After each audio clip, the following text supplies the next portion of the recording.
നമസ്കാരം. മലയാളി വാർത്ത ഇൻസൈഡിലേക്ക് സ്വാഗതം. പാലക്കാട് ശ്രീനിവാസൻ വധക്കേസിൽ പോപ്പുലർ ഫ്രണ്ട് പ്രവർത്തകർ നിയമ സംവിധാനത്തെ വരെ സ്വാധീനിച്ചതായി സുപ്രീം കോടതി കണ്ടെത്തിയതോടുകൂടി കേന്ദ്ര സർക്കാർ അന്വേഷണം തുടങ്ങി. കേരള ഹൈക്കോടതിയെ തെറ്റിദ്ധരിപ്പിച്ച് ജാമ്യം നേടിയത് എങ്ങനെയാണ് എന്ന് കേന്ദ്രം അന്വേഷിക്കുകയാണ്. ശ്രീനിവാസൻ വധക്കേസിൽ NIA ഭാഗത്ത് വീഴ്ചയുണ്ടായി എന്ന ആരോപണവും അന്വേഷിക്കുന്നുണ്ട്. പ്രോസിക്യൂഷന്റെ ഭാഗത്ത് നിന്ന് വലിയ വീഴ്ചയുണ്ടായി എന്നതാണ് ശരി. അതാണിപ്പോൾ സുപ്രീം കോടതിയും പറഞ്ഞിട്ടുള്ളത്. ശ്രീനിവാസൻ വധക്കേസിൽ പ്രതികളായ 17 PFI പ്രവർത്തകർക്കും ജാമ്യം നൽകിയ ഹൈക്കോടതി വിധിക്കെതിരെ സുപ്രീം കോടതി രംഗത്ത് വന്നിരിക്കുകയാണ്. എല്ലാ പ്രതികൾക്കും ജാമ്യം നൽകിയതിൽ ഹൈക്കോടതിക്ക് പിഴവ് പറ്റി എന്നാണ് സുപ്രീം കോടതിയുടെ നിരീക്ഷണം. ഹൈക്കോടതിയിൽ താരതമ്യേന ജൂനിയറായ ആളാണ് ഹാജരായത്. അതാണ് UAPA കേസിൽ ജാമ്യം നേടുന്ന സാഹചര്യം ഉണ്ടായത്. കേസ് അന്വേഷിച്ചത് NIA ആണ്.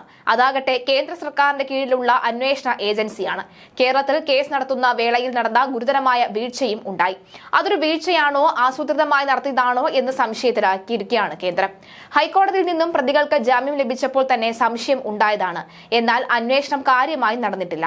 പാലക്കാട് ശ്രീനിവാസൻ വധക്കേസ് പ്രതികളായ 17 PFI പ്രവർത്തകർക്കും ജാമ്യം നൽകിയ ഹൈക്കോടതി വിധിക്കെതിരെയാണ് സുപ്രീം കോടതി ഉത്തരവ് പാസാക്കിയത്. എല്ലാ പ്രതികൾക്കും ജാമ്യം നൽകിയതിൽ ഹൈക്കോടതിക്ക് പിഴവ് പറ്റിയെന്ന് സുപ്രീം കോടതി പറഞ്ഞു. ഓരോ പ്രതികളുടെയും പങ്ക് പ്രത്യേകം പരിശോധിക്കാതെയാണ് ഹൈക്കോടതി ഉത്തരവും സുപ്രീം കോടതി അഭിപ്രായപ്പെട്ടിട്ടുണ്ട്. ജാമ്യം റദ്ദാക്കണമെന്ന് ആവശ്യപ്പെട്ട് നൽകിയ ഹർജിയിൽ പ്രതികൾക്ക് സുപ്രീം കോടതി നോട്ടീസ് അയച്ചിരിക്കുകയാണ്. ജാമ്യം നിഷേധിച്ച പ്രതികളുടെ ഹർജി ഡിസംബർ 13 വീണ്ടും പരിഗണിക്കും. ഇക്കഴിഞ്ഞ ജൂണിലാണ് ഹൈക്കോടതി പ്രതികൾക്ക് ജാമ്യം അനുവദിച്ചത്. പാലക്കാട് RSS നേതാവ് ശ്രീനിവാസനെ കൊലപ്പെടുത്തിയ കേസിലും പോപ്പുലർ ഫ്രണ്ട് ഓഫ് ഇന്ത്യ നിരോധനത്തെ തുടർന്ന് എടുത്ത കേസിലും NIAക്ക് വലിയ തിരിച്ചടിയായിരുന്നു. ഇരു കേസുകളിലായി SDPI സംസ്ഥാന ജനറൽ സെക്രട്ടറി PK ഉസ്മാൻ അടക്കം 17 പ്രതികൾക്കാണ് ഹൈക്കോടതി ജാമ്യം അനുവദിച്ചത്. പ്രതികൾക്ക് ജാമ്യം നൽകരുത് എന്ന NIA വാദം തള്ളിയാണ് justice AK Jayasankaran Nambiar, justice Shyam Kumar എന്നിവരടങ്ങിയ ബെഞ്ച് ജാമ്യം അനുവദിച്ചത്. കരമന അഷ്റഫ് മൗലവി, അബ്ദുൾ റൌഫ് ഉൾപ്പെടെയുള്ള പോപ്പുലർ ഫ്രണ്ട് നേതാക്കളുടെ ജാമ്യാപേക്ഷ ഹൈക്കോടതി തള്ളിയിരുന്നു. കർശന ഉപാധികളോടെയാണ് പ്രതികൾക്ക് ജാമ്യം നൽകിയത്. സാക്ഷിമൊഴികൾ മാത്രം അടിസ്ഥാനമാക്കി പ്രതി ചേർത്തവർക്കാണ് ജാമ്യം.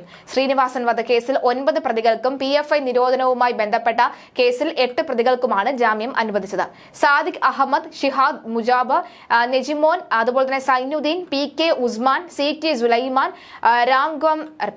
രാഗം അലി ഫയാസ്, അക്ബർ അലി, നിഷാന്ത് റഷീദ് KT, അതുപോലെ തന്നെ സെയ്ദ് അലി എന്നിവർക്കാണ് ജാമ്യം അനുവദിച്ചത്.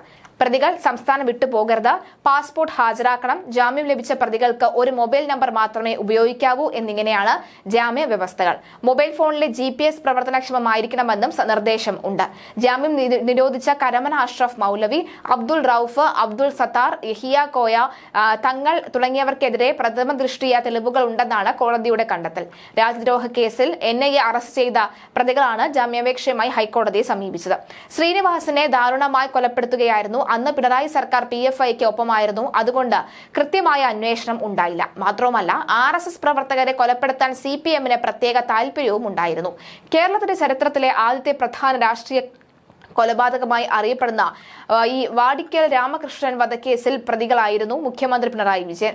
SFI പ്രവർത്തകനായിരുന്ന കോടിയേരിയുമായി ബന്ധപ്പെട്ട കശപിശയാണ് അന്ന് വാടിക്കൽ രാമകൃഷ്ണന്റെ കൊലപാതകത്തിൽ കലാശിച്ചത്. പിണറായി സർക്കാർ അധികാരമേറ്റിട്ട് 1000 ദിവസമായപ്പോൾ കേരളത്തിൽ 29 രാഷ്ട്രീയ കൊലപാതകങ്ങളാണ് നടന്നത്. ഇന്ത്യയിൽ ഒരു സംസ്ഥാനത്തും നടക്കാത്ത അത്രയും കൊലപാതകങ്ങളാണ്. വിദ്യാഭ്യാസത്തിലും ഈ സംസ്കാരത്തിലും ഒക്കെ 1ാം സ്ഥാനത്തെന്ന് അവകാശപ്പെടുന്ന സംസ്ഥാനത്ത് CPM സർക്കാരിനും അതുപോലെ തന്നെ CPMനും RSSനും നടത്തിയത്.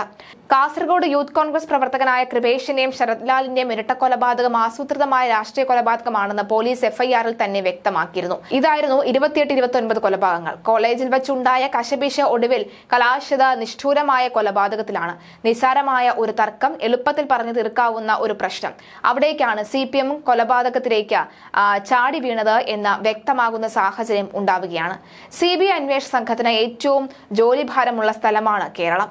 കണ്ണൂർ ജില്ലയിൽ മാത്രം 4 രാഷ്ട്രീയ കൊലക്കേസുകൾ CBI അന്വേഷണം നടത്തുകയാണ്. അരിയിൽ ഷുക്കൂർ വധക്കേസിൽ CPM കണ്ണൂർ ജില്ലാ സെക്രട്ടറി P ജയരാജൻ, അതുപോലെ തന്നെ TV രാജേഷ് MLA എന്നിവർക്കെതിരെ കൊലക്കുറ്റം ചാർത്തി CBI തലശ്ശേരി കോടതിയിൽ അനുബന്ധ കുറ്റപത്രം നൽകി കഴിഞ്ഞു. ഇവർ സഞ്ചരിച്ചിരുന്ന വാഹന വ്യൂഹത്തിന് കല്ലെറിഞ്ഞു എന്ന കുറ്റം ചാർത്തി വയലിന്റെ നടുവിൽ വെച്ച താലിബാൻ മോഡൽ വിചാരണ നടത്തിയാണ് മുസ്ലിം ലീഗ് പ്രവർത്തകനായ അരിയൻ ഷുക്കൂറിനെ വധിച്ചത്. വാഹനം ആക്രമിക്കപ്പെടുത്തിയതിനെ തുടർന്ന് ജയരാജനും രാജേഷും ചികിത്സ തേടിയ തളിപ്പറമ്പ് സഹകരണ ആശുപത്രിയിൽ വെച്ച CPM പ്രാദേശിക നേതാക്കൾ ഗൂഢാലോചന നടത്തി ഷുക്കൂറിനെ കൊലപ്പെടുത്തിയെന്നാണ് CBIയുടെ കണ്ടെത്തൽ. കതിരൂർ കെ മനോജ് കൊല്ലപ്പെട്ട കേസിൽ CBI സമർപ്പിച്ച കുറ്റപത്രത്തിൽ P. ജയരാജൻ 25ാം പ്രതിയാണ്. P. ജയരാജനെ 15 വർഷം മുമ്പ് കൊലപ്പെടുത്താൻ ശ്രമിച്ചതിനും പ്രതികാരമായാണ് മനോജിനെ കൊന്നത് എന്നും കുറ്റപത്രത്തിൽ പറയുന്നു. ജയരാജനുമായി അടുത്ത ബന്ധമുള്ള ആളാണ് ഈ കേസിൽ അറസ്റ്റിലായ വിക്രമൻ. മറ്റ് 13 പ്രതികളും CPMുമായി ബന്ധപ്പെട്ടവരാണ്. CPM പ്രവർത്തകനായിരുന്നു ഫസൽ. അതുപോലെ തന്നെ NDF-ൽ ചേർന്നതിനെ തുടർന്നാണ് 2006 ഒക്ടോബർ 22-ന് കൊല്ലപ്പെടുന്നത്. CBI അന്വേഷണത്തിൽ കരാരി രാജൻ, കരായി ചന്ദ്രശേഖരൻ എന്നീ CPM നേതാക്കളാണ് പ്രതിസ്ഥാനത്തുള്ളത്.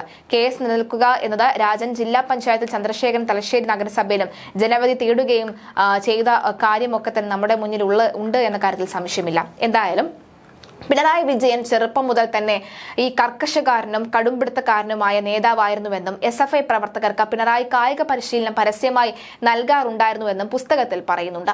CPMന്റെ പ്രതിരോധ ക്യാമ്പുകളിൽ പിണറായി പങ്കെടുക്കാറുണ്ടായിരുന്നു. CPMന്റെ അക്രമാസക്ത രാഷ്ട്രീയത്തിന്റെ ചിഹ്നമായി പിണറായി വളർന്നു. അദ്ദേഹം പാർട്ടി അണികളുടെ ആരാധ്യനായ നേതാവായിരുന്നു. വർഗീയ സമരവും വർഗശത്രുക്കളുടെ ഉന്മൂലനവും സൈദ്ധാന്തികമായി തന്നെ കമ്മ്യൂണിസ്റ്റുകാർക്കുണ്ട്. അവരുടെ മാർഗം ലക്ഷ്യത്തെ ന്യായീകരിക്കുന്നു. ആക്രമം അവർക്കും നിഷിദ്ധമല്ല. എന്നാൽ രാഷ്ട്രീയ മേധാവിത്വവും കൈവരിച്ച CPMന് 1990കളിൽ അക്രമ രാഷ്ട്രീയവുമായി മുന്നോട്ടു പോകേണ്ട ഒരു കാര്യവുമില്ല എന്ന് പുസ്തകം ചൂണ്ടിക്കാട്ടുന്നു. കമ്മ്യൂണിസ്റ്റ് സിദ്ധാന്തം തന്നെ കാലഹരണപ്പെടുകയും കമ്മ്യൂണിസ്റ്റ് രാജ്യങ്ങൾ ഭൂമുഖത്ത് നിന്ന് ഇന്ത്യയിൽ നിന്നും അപ്രത്യക്ഷമാവുകയും ചെയ്തിട്ടും കേരളത്തിൽ മാത്രം ഇത്തരം സിദ്ധാന്തവും അതിന്റെ പ്രയോക്താക്കളും അവശേഷിക്കുകയാണ്.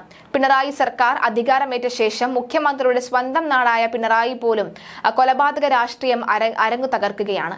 2014 മുതൽ മലയാളി യുവാക്കളെ ഭീകര പ്രവർത്തനങ്ങൾക്കായി IAS, അൽ-ഖ്വയ്ദ എന്നീ തീവ്രവാദികൾ സംഘടനകൾ റിക്രൂട്ട് ചെയ്യുകയും കാസർഗോഡ് ജില്ലയിൽ നിന്ന് മാത്രമായി 15 പേരെ സിറിയ, യമൻ, അഫ്ഗാനിസ്ഥാൻ എന്നീ രാജ്യങ്ങളിലേക്ക് കടത്തിവിടുകയും ചെയ്തിരുന്നു.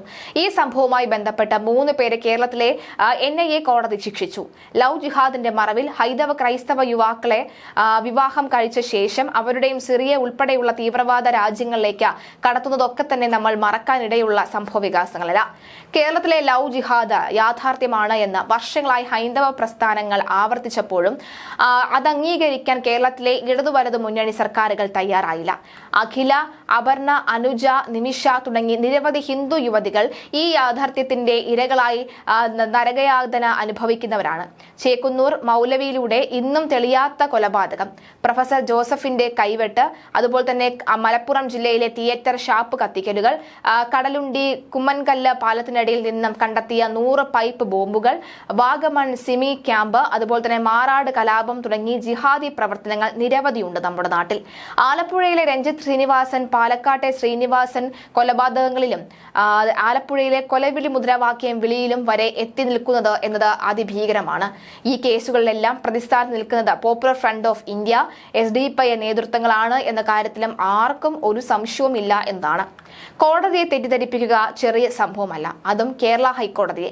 സുപ്രീം കോടതി ഇത്തരമൊരു പരാമർശം നടത്തിയതോടെ മോശമായത് കേരളത്തിന്റെ യശസ് തന്നെയാണ്. സുപ്രീം കോടതിയുടെ ആ ഒരു പരാമർശം എന്താണ് നോക്കിക്കഴിഞ്ഞാൽ, എലത്തൂർ ട്രെയിൻ തീവെപ്പ് ഭീകരാക്രമണം അല്ല എന്നാണ് മുഖ്യമന്ത്രി പറഞ്ഞത്. ഈ ആക്രമണത്തിൽ പിന്നീട് സക്കീർ നായിക് ഗ്രൂപ്പിന്റെ പങ്ക് വ്യക്തമായിരുന്നു. ഇതാണ് കേരള സർക്കാരിനുള്ള ആത്മാർത്ഥത എന്ന് വ്യക്തം.